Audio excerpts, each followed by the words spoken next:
So autism spectrum disorder, or ASD, has been a huge topic of growing interest. In fact, the CDC lists it as the fastest growing developmental disorder in the country. And ASD has even reached Hollywood, with celebrities such as Jenny McCarthy speaking out about the disorder and publishing a book relating ASD to vaccines. Now, to clarify McCarthy's statements, there is absolutely no scientific link between ASD and vaccines. In fact, researchers and doctors are unsure about the disorder's cause altogether. They don't know whether its roots lie in genetics, by the environment, pure chance. They have no idea. And while it seems that there is a lot unknown about the disorder, there are some things that these professionals feel confident in, such as the disorder being 4 times more common in males than it is in females. Now, ASD is defined as a group of developmental disorders of the brain that range on a spectrum of severity. And a recent study from the University of South Carolina has found that females with ASD are underdiagnosed. And the main reason for this underdiagnosis is because females with ASD are vastly different than males with ASD.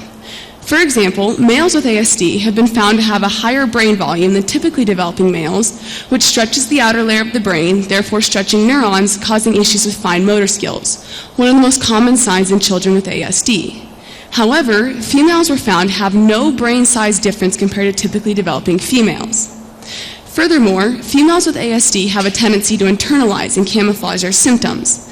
So what that means is, say that she has the urge to tap, because repetitive behavior is common in kids with ASD. And she notices that her peers around her aren't tapping, so instead of tapping consistently like she would like to, she taps every once in a while, if at all. And so this internalizing has led to higher levels of depression in females with ASD in their teenage years. So all of this got me thinking, if we have females who are underdiagnosed, and we know they present differently, and we know that it has led to future consequences, what are we doing about this?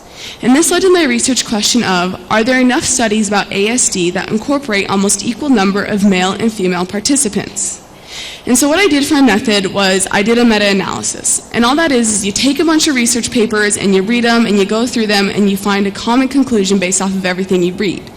And for my project, I had to outline specific criteria, a lot of boring stuff that will interest no one. And from that, I counted the number of male and females. So using my criteria, I found 21 studies. And in each study, I counted the number of male and female participants. And from this, I found that there were 834 females tested and 3,640 males tested. 4.5 times more males tested than females. And then what I did was perform a chi-square test. And all that is a statistical test that determines whether or not a significant difference exists between an expected equal population compared to the actual ratio of a population. So for me, the expected population was 50% male and 50% female. And I found that there were 4.5 times more males tested than females. And this means that there's a significant difference and that more females need to be included in ASD research. And this matters for 2 serious reasons. The first being that by not testing enough females in this ASD research, it's another form of gender bias in research altogether. And this leads to my second reason, that because there is this gender bias, it has severe future consequences for these females. Now, surprisingly, gender bias is a huge issue in research. One wouldn't think it is, as it's performed by pretty intelligent people at credible universities and institutions. However, it was not until 1993 that the National Institute of Health mandated that minorities be included in research studies. And if no minority is included, a specific reason must be given. So breast cancer, for example, is 99% common in women, and breast cancer studies are almost exclusively female. And while there are several studies who are working on making studies equal for all minorities and women, there are several more who are not. And the greatest example I can think of is depression studies. Now, depression is 70% more common in females than it is in males, yet in a study performed by Brigham and Women's Hospital, it was found that in depression animal studies, males outnumbered females 5.5 to 1. And I don't know about you, but that doesn't make much sense for me, for something being 70% more common in females, yet they are being greatly outnumbered 5.5 to 1. So not only will this lead to future consequences for females with depression because they're not being adequately represented, but it makes it easy to see the parallels between gender bias in ASD research and the future consequences that can have for females who aren't included. However, I think it is extremely important to note that this gender bias is not just limited to research. It expands to pharmaceuticals as well. From January 1st, 1997 to January 19th, 2001, the FDA had to remove 10 prescription drugs off the market, 8 of which were removed because the side effects were deadly to women. Now, the logical question is, if the side effects are deadly to women, how did they even make it on the market in the first place?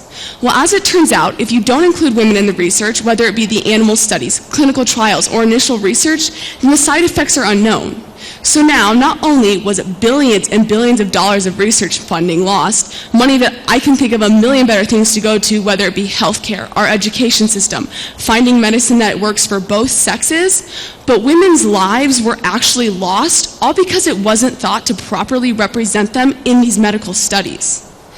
And so this calls into question medications for females with ASD.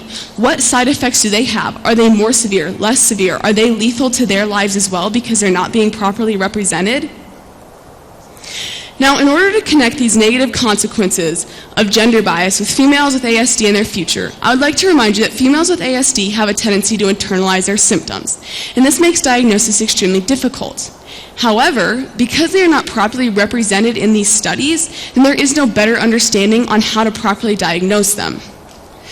Now, a proper diagnosis of a disorder of any kind acts as a guide for health practitioners and educators to make the proper accommodations. The American Disability Act, or ADA, mandates the proper academic accommodations made in schools for kids with disorders, disabilities, or whatever you have it. And one of the most common academic accommodations is an individualized education plan, or an IEP. But an IEP is only assigned if someone is diagnosed. So if you have a female with ASD who is not diagnosed because females are not properly represented in this study, which means there is no better understanding on how to diagnose them, then she doesn't receive an IEP. And as most kids with ASD tend to struggle academically compared to their peers, they will fall behind in school because they do not have any accommodations, leading to lack of success and failure in their future. Now, this is blatantly unacceptable because these women's education is coming at a cost, all because we are not properly representing them in studies in order to learn how to diagnose them and give them the accommodations they deserve. So what do we do from here? The biggest and most important thing is we need to test more females in these ASD studies, and we need to end this gender bias gap. We need to test them in equal numbers in groups with males, as well as equal numbers separately. Because when we test them separately, we get a better understanding for each sex alone. We understand more about it individually, and we understand more how to properly recognize signs of females with ASD. We are better understanding of how, hey, they're internalizing their symptoms, or they want to tap, but they won't. Because no breakthrough for this disorder, no cause, no treatment for those who are low functioning and can't live on their own when they're older can happen until they are first properly diagnosed and presented in these studies. I mean, it is 2017 and I'm having to stand on a stage and preach about how gender bias is not only taking women's lives in pharmaceuticals, but it's also costing how many females their education, all because they're not being properly represented. Again, it is 2017 and this is absolutely ridiculous.